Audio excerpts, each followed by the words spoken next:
This will help stop auto jobs from going overseas, and it will bring back auto jobs that have already left. Well, and a good economy will do a lot of things. He was talking about the new trade deal that was signed this morning to replace NAFTA, pending congressional approval.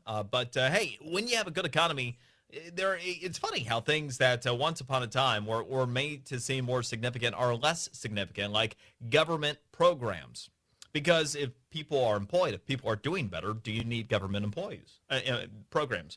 Well, the Obamacare policies, you probably haven't heard a whole lot about them, and there's a reason for it. Seth Denson from GDP Advisors joining us on this topic about the Obamacare signups. Turns out that overall signups are down, looks like about 13% year over year, as many fewer people are needing them. And a lot of this seems like it simply is a matter of the economy doing better and a lot of people having employer-sponsored plans. That's my main perspective from the research that I've done and our firm has done as well here at GDP Advisors, and is that the economy's good. Jobs are up, joblessness is down, and most people that have jobs get access to health insurance. So that is the biggest driver, I believe, of this. There's a couple other key things, right, in that the individual mandate is going away. Mm-hmm. So you don't have to buy something you don't want. And quite frankly, the marketplace options are bad. It's just not great options, and unless you qualify for a subsidy, it's really expensive.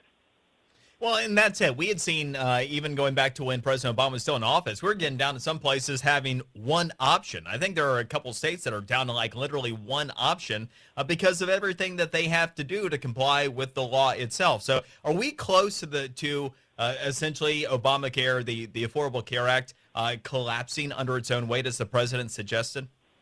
I don't know that we're that close to it collapsing, and the reason I say that is because in the grand scheme of things, the individual marketplace is only about 2% of total insureds.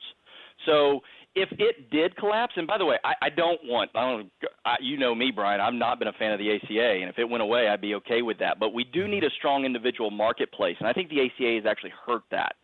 I need the ACA. We all need the individual marketplace to be a strong one where people have options and they can get what they need. But unfortunately, the ACA has crippled it. So I don't know that the ACA implodes, but it absolutely will impact the validity of the small market and the individual market. Okay, so in terms of someone who might still need insurance at this point, if they're looking to go ahead and purchase it, do you have any guidance here as we are coming up on deadlines? I think December 15th is kind of the drop dead date here. I would encourage them to do their research and look at all options, because there's the good news is there are other things out there now. There are things like association health plans. Maybe you're a part of an association. Check with them to find out if they have a health plan available. There is the marketplace, and if you live in Florida and you make less than about $48,000 a year, you might qualify for a subsidy.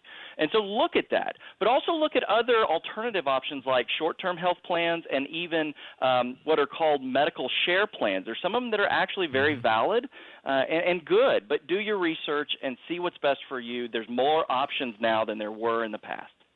Well, that's great guidance and appreciate it. Seth Denson from GDP Advisors, always full of good information. All right, and coming up, we're going to check in with a cool new podcast called Creature Feature, talking about human and animal psychology. It's next right here in the Brian Mudd Show, News Radio 610 WIOD.